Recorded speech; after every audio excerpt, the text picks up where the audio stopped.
Bismillahirrahmanirrahim. Assalamu alaikum wa rahmatullahi wa barakatuh. Dear students, I hope you all are hale and hearty at your home and focusing on your studies too.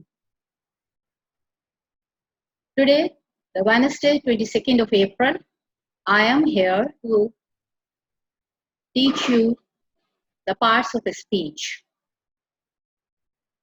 As you know, the name of the parts of speech are the fundamental units of English grammar, and these fundamental units make us possible to speak well as well as write well. Now, I will explain you all the 8 parts of speech one by one. So, it will be very useful and fruitful for your knowledge. There are 8 parts of speech. I will start with the first one, that is noun. Noun is generally called the naming word, and so simple. Naming word means everything in this world which has the name is a noun. So the definition of noun is name that is given to all things, places, animals, or we can say everything in this world is called a noun. So many examples are there. If you see around you, at your home, at your school, or everywhere, you can see the nouns around you. I am giving you some of the examples here. That is book, a girl, city, school, or so many things you can add: table, duster, board, television, mobile phones, and so on and so forth. The second part of a speech is a pronoun, and generally it is called a replacing word. As the definition shows, a word which is used in place of a noun is called a pronoun. So when you go through the example, you can understand easily that what is a pronoun. The first thing, Ali is going to school. In this sentence, Ali is the name of a boy.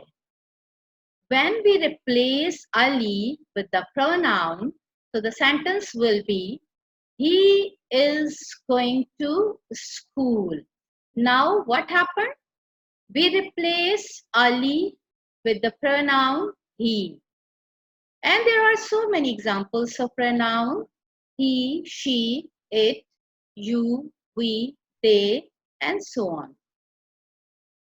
So the third part of a speech is a verb, or we can say it a doing word. So simple, a word which shows an action in a sentence is called a verb. In our daily life, whatever we are doing, whether we are playing, whether we are reading, whether we are watching cartoons, or whether we are sleeping, so all these actions are called a verb. So the examples are so many, that are sleeping, playing, reading, jumping, writing, drinking, and so on and so forth. I hope you are enjoying these parts of a speech. So dear students, the next part of a speech is adjective, or we can say it a describing word or a qualifying word. Adjectives is a word which describes or qualifies a noun. It is called an adjective.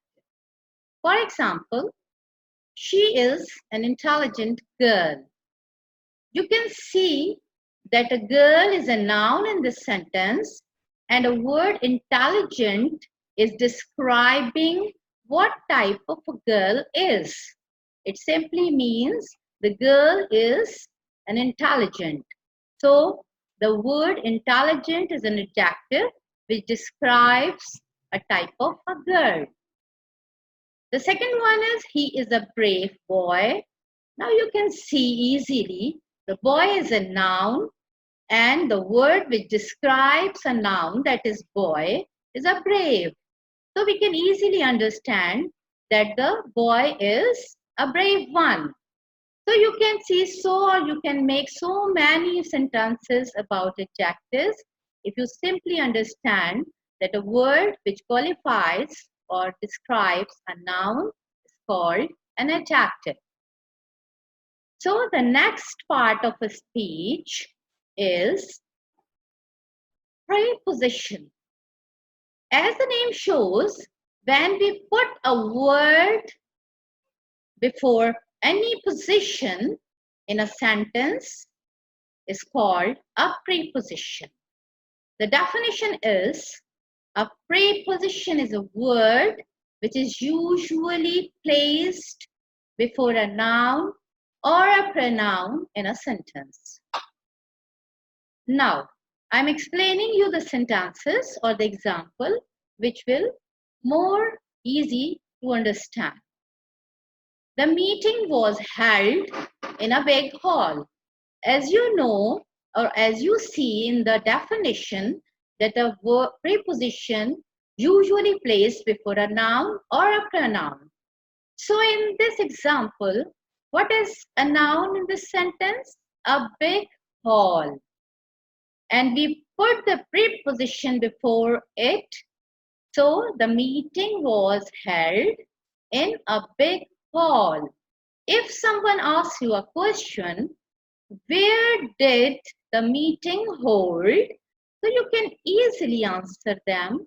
The meeting was held in a big hall. If you go through the list of prepositions, so you can find lots of preposition. I'm giving you some of the preposition for your understanding. That is after, of, at, by, upon, into, in, or on, and they have their own usage in the sentence. A single example is given here. Can you see a kite? If I ask you a question, where is the kite? So you can answer me, the kite is under the chair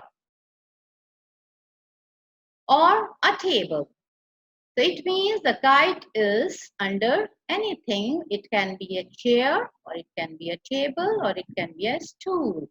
So there is a list of preposition by which you can understand the preposition so easily. So dear students, I hope you are taking interest in these parts of a speech. And then the next part of a speech is adverb. So it is so simple for you to understand. As the name shows, when we are adding something to a verb, it is called an adverb. As the definition shows, a word which tells us more about a verb is an adverb. So the example is, the boy was sleeping soundly. It is so simple to understand.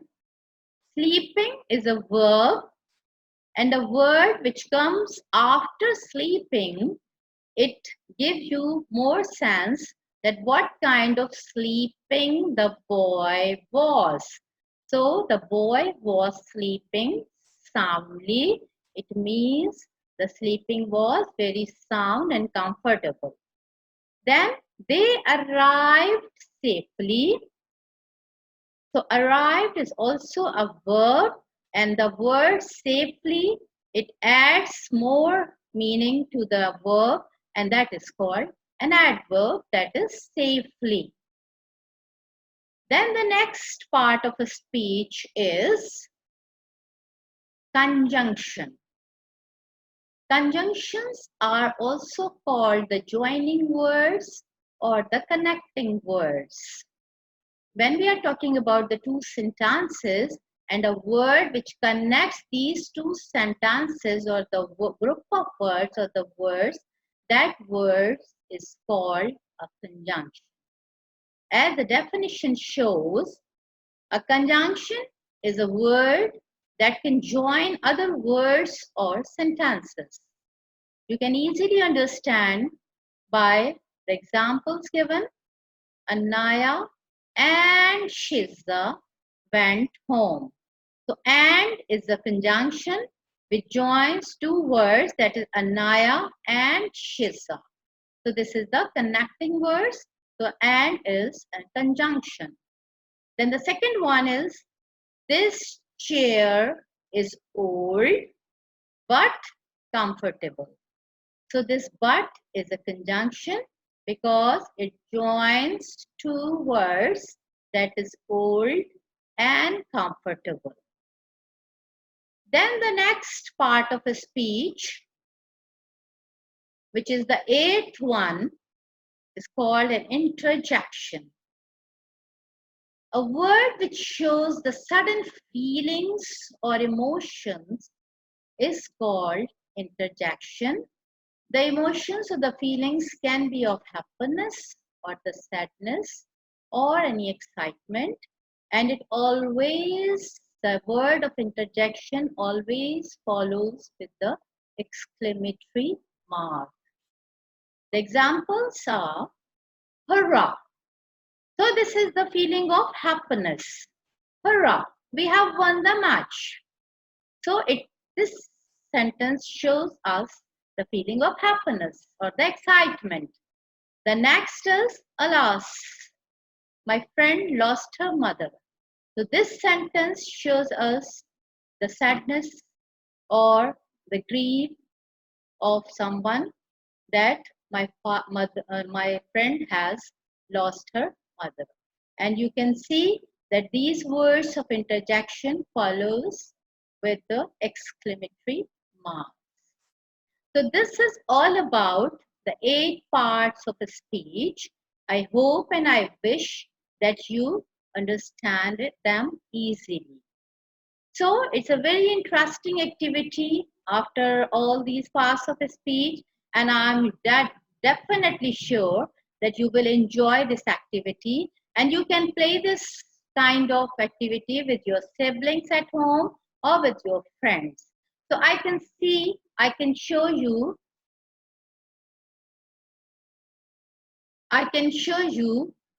a piece of comprehension or a composition, and what you will do, take out 8 colors, pencil colors, and you read it. You read this passage carefully, and you use the colored pencils separately for nouns, for pronouns, for verbs, for adverbs, for adjectives, for prepositions, for conjunctions, and for interjection. Means you can use each color for each part of a speech. Then you make a list on another paper at how many you will find the nouns, pronouns, adjectives, prepositions, and all rest of the parts of a speech from this passage. And if you will find all the parts of a speech properly, so you will be a winner. Hurrah!